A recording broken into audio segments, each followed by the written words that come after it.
Okay, so good afternoon, everybody, and welcome to today's webinar.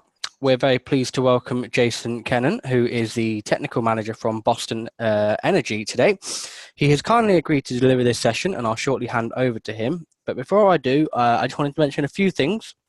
So firstly, for those of you who haven't attended one of our IOSH webinars, I'm Ben Pollard, and I take care of the technical aspect of these sessions.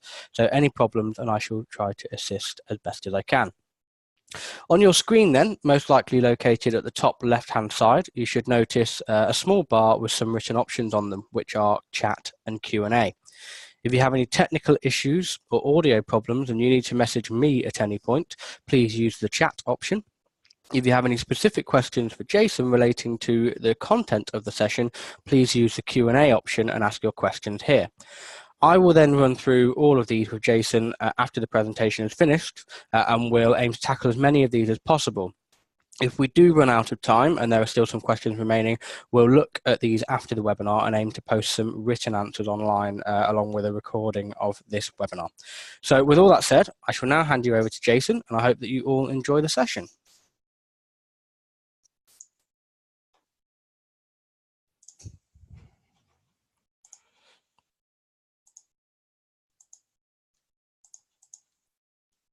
So just bear with me 1 second. For some reason, he's not being unmuted, and I'm not quite sure why.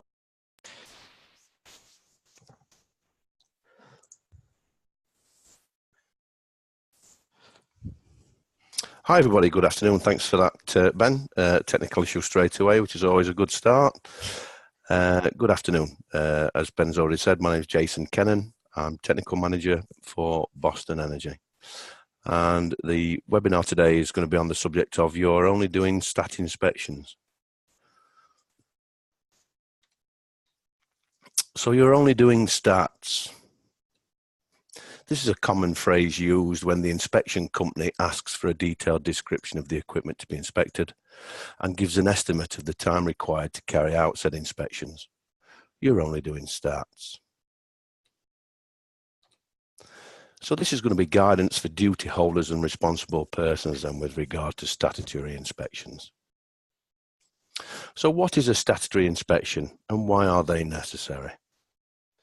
A statutory inspection is defined as an inspection as per statute or an inspection as required by current local legislation and regulation. Here in the UK, a statutory inspection is carried out in conjunction with the following legislation: the Provision and Use of Work Equipment Regulations, or PUR, from 1998, and the Lifting Operations and Lifting Equipment Regulations, LOLA, also from 1998. What is a statutory inspection then, and why are they necessary? Well, according to legislation, it ensures that employers and owners of equipment safeguard personnel working with and operating equipment and controls the way in which they use and maintain that equipment. PUR 1998 Regulation 5 states that the business or owner of the equipment must ensure that work equipment is maintained in an efficient state, in efficient working order, and in good repair. The owner of that equipment must also ensure that where any machinery has a maintenance log, that log is kept up to date. PUR 98 Regulation 6 states that the owner of the equipment must ensure that the result of an inspection activity is recorded and kept until the next inspection. Owners of equipment have a responsibility to safeguard people working with and operating lifting equipment, and this is taken from LOLA 1998 regulations. The owner of the equipment must control the way in which they use and maintain that lifting equipment. Unfortunately, statutory inspections are seen as a necessary evil. Statutory inspections need to be seen as a must-have. Statutory inspections, if carried out correctly and acted upon accordingly, would have prevented the following incident examples. Now, the next few slides that we've got coming up are just some examples of when it all goes wrong.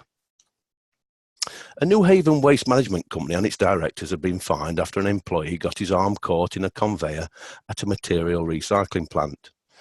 An investigation by the Health and Safety Executive into the incident, which occurred on the 12th of February 2016, found the company failed to ensure the conveyor guards were maintained and fully functioning at all times.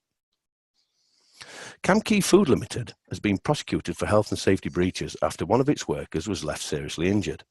Westminster Magistrates Court heard how, on the 13th of February 2017, the worker was seriously injured when the sleeve of his overcoat got caught in a large industrial food mixer at the company's factory premises at Kingside Business Park in London.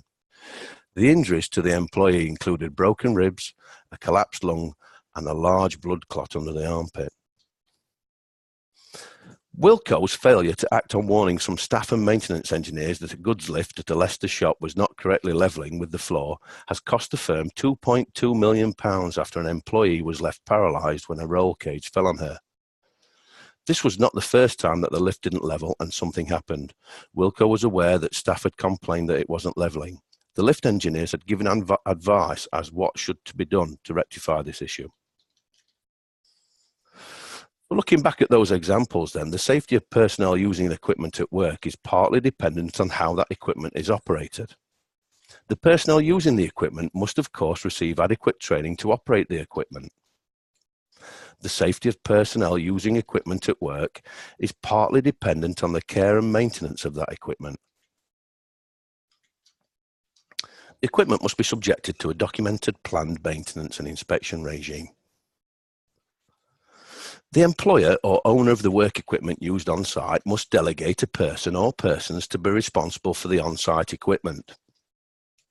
This person will be the duty holder or responsible person. Who holds this role on your site? The equipment duty holder must have an overview of all of the equipment he has a responsibility for. This includes information from the equipment manufacturers, equipment user manuals, maintenance manuals, service and best practice guides, duty cycle evaluations, and recommended service intervals. This information also includes regarding the on-site equipment history.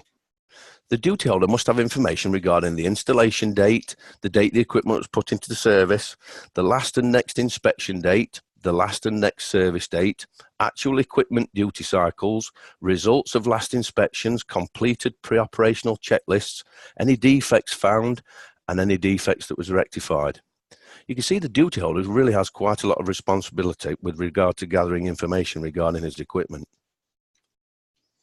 To be confident that the equipment the duty holder is responsible for is kept in a good and safe condition, they must be involved in the allocation of the personnel who carry out the statutory work. Due diligence must be carried out to ensure that the personnel who are carrying out this type of work are trained and competent to do so. So what's competence then?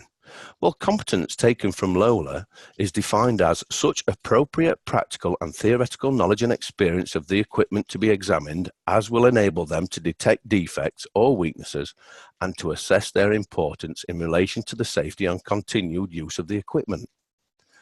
So this competent person that carries out the statutory inspection is not just seeing the equipment at the point that is there doing the inspection. He must make a judgment whether that equipment will remain safe to operate for the next 12 months or 6 months, dependent on when the certification expires. So inspection and maintenance regimes then. Competent statutory inspectors and trained service technicians provide an accurate, regular assessment of the condition of your on-site work equipment. These are the people that are operating and using and maintaining and inspecting your equipment. So they are the best people to ask and develop checklists and so on, and give you that information as a duty holder. Inspectors and service technicians provide detailed reports which are valuable information for the reference of duty holders. All work equipment must be subjected to a pre-operational check by the operator or user as defined in the manufacturer's manuals. All pre-operational checks by the operator or user must be filed and saved for reference by the site. And this information has to be kept on file for quite a while, 1 year, 2 years, dependent on what it says in the legislation. So what's the point to file and save all of this information then? Because legislation demands it. It's statutory law. Inspections are carried out as per statute. This information is also referenced by the site for the following: Reliability data for future purchasers, possible warranty or modification information of on-site work equipment. Anything that you see that's regularly going wrong with your equipment, a warranty claim or demand can be made from the manufacturer, or any possible rectification of these repairs that need to be carried out. Inspection and maintenance regimes are also used for future risk-based analysis for written schemes of examination for the on-site work equipment. A written scheme of examination can be drafted and implemented by a suitably independent and competent person. The author of this scheme will rely heavily on historic data of the equipment to draft this document. Written schemes are becoming more commonplace as there is a drive to reduce costs and visits to the equipment. Inspection and maintenance regimes also highlight any gaps in training and target training refreshers and updates for equipment operators in real time and when differences or modifications occur to the on-site equipment. So if a regular fault or occurrence is being seen, then training can be targeted to rectify this, especially if it's an operator responsibility. A proactive, planned preventative maintenance program is crucial to improving safety, efficiency, and productivity. So, inspection and maintenance regimes then. What is maintenance? Are the following activities classed as maintenance? Adjustments to equipment, is that classed as maintenance? Yes, adjustments are classed as maintenance. Servicing, so servicing of equipment then that you've got on site, is that classed as maintenance activity? Yes, servicing is also classed as maintenance. Lubrication then, oil changes, greasing, lubrication of your equipment, classed as maintenance, do you think? Yes. Cleaning of the equipment. Now, is cleaning classed as maintenance? Just giving something a wipe, is that classed as maintenance? Yes, it is. And it must be recorded and kept on file. Repairs of equipment. Is this classed as maintenance? Of course, repairs are classed as maintenance. With regard to repairs, all repairs must be carried out by a suitably qualified and trained person. All repairs must be signed off and closed before the equipment can be operated again. So if a pre-operational check is carried out on the equipment and a repair is required, then a repair engineer or suitably trained individual must come along and carry out that repair before the equipment can be operated again. Of course, every stage of this operation must be logged, filed, and saved by the duty holder of the equipment. So inspection and maintenance regimes then, preventative maintenance reduces downtimes and increases reliability of the equipment. Regular service visits can help reduce component wear and unplanned stoppages and maintain equipment performance and availability. Less breakdowns. Duty holders, inspectors and service technicians should always follow the equipment manufacturer's guidance. The equipment manufacturers are the experts on their own equipment and provide detailed guidance on the care and maintenance of their manufactured equipment. Who has access to the equipment manufacturer's information? The equipment owners and designated duty holders or responsible persons on site. As we've already said in earlier slides, they have the access to all the equipment because they are the responsible persons who look after that equipment. Therefore, when the inspection company asks for a detailed description of your work equipment, please don't respond. You're only doing stats. What on earth do you need all that information for? Many thanks for watching and listening. Please feel free to open a discussion or ask any questions regarding the subject. Excellent. Okay. Thank you very much for that, Jason. So at the moment we don't actually have any questions that have come in, so just give you a few moments to put some questions forward to Jason, and whilst we're waiting for some of those, I'm just going to quickly launch a short poll just to get some general feedback from the session. If you wouldn't mind taking a few moments just to clear through these and provide us with some of your thoughts, which we can obviously then take forward and use for future webinars.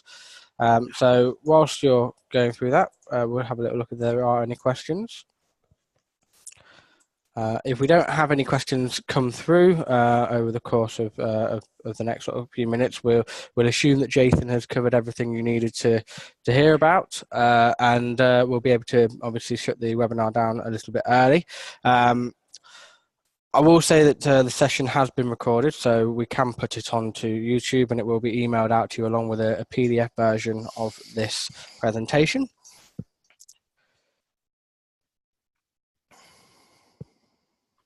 I can see that most of you have now completed a lot of the polls, so we'll just wait for the final ones to come through. We still don't have any questions though, Jason, so it does look as though you've answered what most people obviously had on their mind, which is fantastic. Okay, well, what I'm going to do is I'm going to leave this open for. Oh, okay. A first question has come in, Jason. So I'm just going to ask this one. This is from Gordon. So, how common are written schemes of inspection, and what does the future hold for this? Thanks for your question, Gordon. Yes, written schemes of examination are becoming more commonplace. Obviously, the inspection of equipment is time sensitive as per legislation. When we look at LOLA regulation, in the most part, inspections must be annual or 6 monthly. 6 monthly inspections are necessary if the equipment is carrying persons or lifting persons. Lifting operations equipment is mostly annual. With regard to written schemes, using historic data, knowledge and suitable information, a competent person can write what we call a risk-based inspection regime or a written scheme of examination. The written scheme of examination is becoming more commonplace, and what it basically does is look at the risk with regard to inspection activity. So if the competent person deems that the equipment needs to be inspected more regularly, then obviously the written scheme of examination would state this. If the competent person writing the scheme deems it appropriate to extend the inspection visits, then the written scheme of examination would state that. The one thing to mention with regard to written schemes, a competent person will write a written scheme based on analysis of data and information that he has at his disposal. The inspection company also has to agree with the written scheme. So usually written schemes are written in a committee basis, so that a competent person will be the author and the signee, if you like, of the written scheme, but there'll be committee members, duty holders, responsible persons, operators, and people responsible for that equipment that's going to be included in the written scheme. And written schemes are becoming more commonplace because obviously there's a drive to reduce costs. So written schemes extend visit time. So if something's inspected 6 monthly currently, there would be a possibility to extend that to an annual visit or even longer in some cases. Or also on the other foot, the written scheme can actually say that visits need to be more regular. So it's a written scheme by a competent person who has the suitable knowledge and experience of that equipment, can then deem it appropriate as and when equipment gets maintained and inspected. Excellent, thank you very much. We've got another one that's come through here. So would you recommend putting in place a standard list of information to keep on top of the information you send to an inspection company? Yes, absolutely. Yes, I think information logs are really important. If dependent on the equipment that is given to guys that are actually frontline that are using the equipment, dependent on what you have. Some examples are, let's say we've got a fleet of vehicles with tail lifts fitted, then obviously logs will be kept with regard to registrations of that fleet, when MOTs are due and such like, inspection activity of the vehicle. But also because it's fitted with a tail lift, this comes under LOLA regulations because it's a piece of lifting equipment.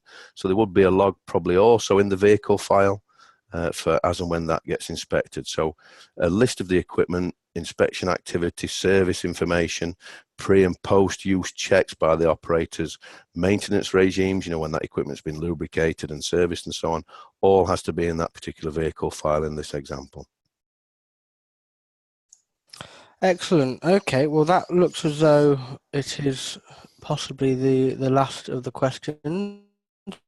We'll just give it another minute for any other questions that might come through whilst you're finishing off those polls. Okay, so another one has now just come through. So if the written scheme extended, and if this was shown to be a factor in an accident, how would this be viewed from a legal view? This is a very good question. This is why it's really important that the duty holder has that due diligence to ensure that the persons writing the written schemes have the suitable knowledge and experience. And this is done by checking the competency of the author of the written scheme. And also, this is why the committee approach is really important. So it's not just one man's opinion. You can have a committee approach where it's 3 or 4 people sat in the room, bringing all that knowledge and experience into that room, and then they all sign on to that written scheme. As we've said, the inspection company that would carry out the inspections of said equipment in the risk-based inspection or written scheme would also have to sign on and agree to that. Now, the question regarding accident, it's a very good question. I think that the competent person who has authorised the written scheme would then have to be responsible, or he would have to his day in court, if you like.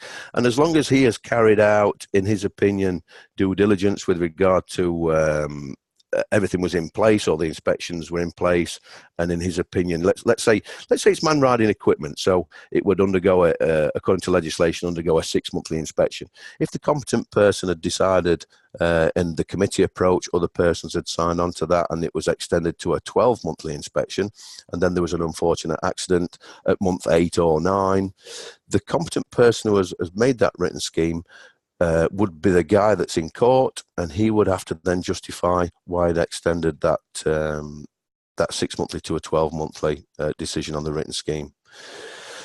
With the committee approach, he wouldn't have made that decision on his own. This is why historic data is really important, so he can look back on how often this equipment requires servicing and repairing and maintaining and so on. Accidents would be investigated. Each individual accident would be investigated as and when they occur, obviously. So it's difficult to give an example.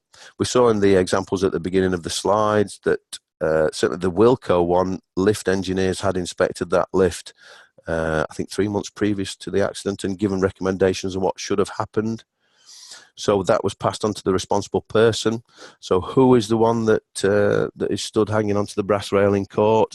Well, probably the responsible person. Lift engineers would also give evidence. The manufacturer of the equipment would also give evidence, and then a decision will be made afterwards.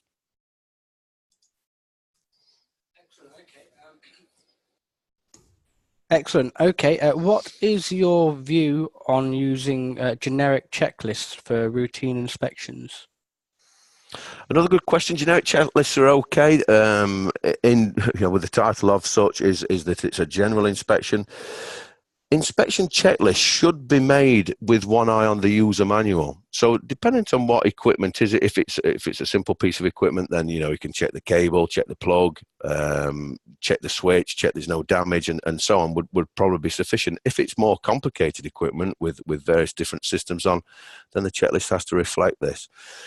Checklists must be suitable and sufficient. Again, competent people, competent persons can assist with this, but certainly manufacturers would also assist with this. So let's say in the simplest of terms, we buy, we've got some telephones in an office. Then obviously the manufacturer of those telephones would give best practice guides, first use checks, probably not so much daily use checks on a telephone, but certainly there would be a pre-use check carried out before it's plugged into the wall, if you like. And then the operator of that, or the user of that telephone, would then check it daily. Doesn't necessarily have to do a checklist for that, but it would be checked by the user before it's operated. More complicated equipment obviously has to have more complicated checklists, but manufacturers is where we go for this information. Manufacturers are responsible for their equipment. They're the experts on their equipment, and they could help us with the drafting of the checklist. Excellent. Okay. Well, that looks like that's it for the questions. Thank you everyone for submitting your polls back to us as well. That's really vital. Jason, thank you very much for coming in and delivering this session. We really appreciate you taking the time out, and of course we appreciate all of you for joining the webinar and listening in. As I mentioned, it has been recorded, and a copy of the presentation will be sent out to all of you who have joined. So so if you do have any further questions, obviously you can drop me an email in the aftermath, and we can reach out to Jason about that. Otherwise, thank you all for attending, and I'll now end the session. and hopefully we'll see you at the next one. Okay, take care then, and goodbye.